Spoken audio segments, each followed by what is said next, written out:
ரீசெண்டாக ஆகஸ்ட் 15 அன்னைக்கு விஜய் சார் கோட்டையில் வந்து கொடியேற்றினார்ல.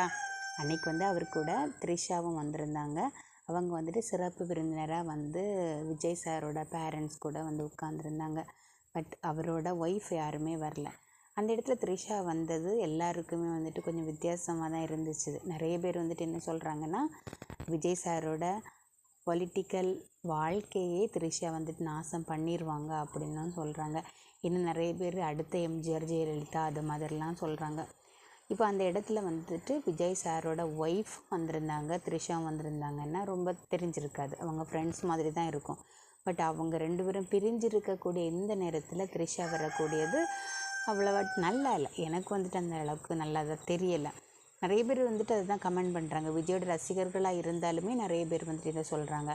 என்னோடய அண்ணியெல்லாம் விஜயோட தீவிரமான ஃபேன். அவங்கக்கிட்ட இதை நம்ம பேசும்போது சொல்லுவாங்க, இல்லை த்ரிஷா வந்துட்டு அவங்களோட ஃப்ரெண்டு தான் அப்படின்னு சொல்லுவாங்க. ஃப்ரெண்டாக இருந்தால் சந்தோஷம்தான். பட் எக்ஸ்ட்ரா மேரிட்டல் அஃபேராக இருந்துச்சுன்னா அது வந்துட்டு நல்ல விஷயம் இல்லை. எப்போவுமே நம்ம எக்ஸ்ட்ரா மேரிட்டல் அஃபேருக்கு நம்ம சப்போர்ட் பண்ணக்கூடாது. யாராக இருந்தாலும் அதுக்கு சப்போர்ட் பண்ணக்கூடாது. அவங்களோட லைஃப்பில் என்ன நடக்குது அப்படின்லாம் தெரியல. மேபி அவரோட ஃப்ரெண்டாக கூட இருக்கலாம், இல்லையான்லாம் நமக்கு தெரியலை. எனக்கு வந்துட்டு நான் விஜய் ஃபேனும் கிடையாது, த்ரிஷா ஃபேனும் கிடையாது. அதே அளவில் எனக்கு அவங்கள பிடிக்காதுன்னு கிடையாது. நான் எந்த ஒரு பொலிட்டிக்கல் லீடர்ஸ்க்குமே சப்போர்ட்டரும் கிடையாது. பட் அந்த இடத்துல த்ரிஷா வரும்போது கொஞ்சம் அது வித்தியாசமாக தான் இருக்குது. இவங்க வராமல் இருந்திருக்கலாம், அவரோட கரியர் இன்னுமே நல்லா இருக்கும் அப்படிங்கிற மாதிரி எனக்கு பர்சனலாக ஃபீல் ஆகுது.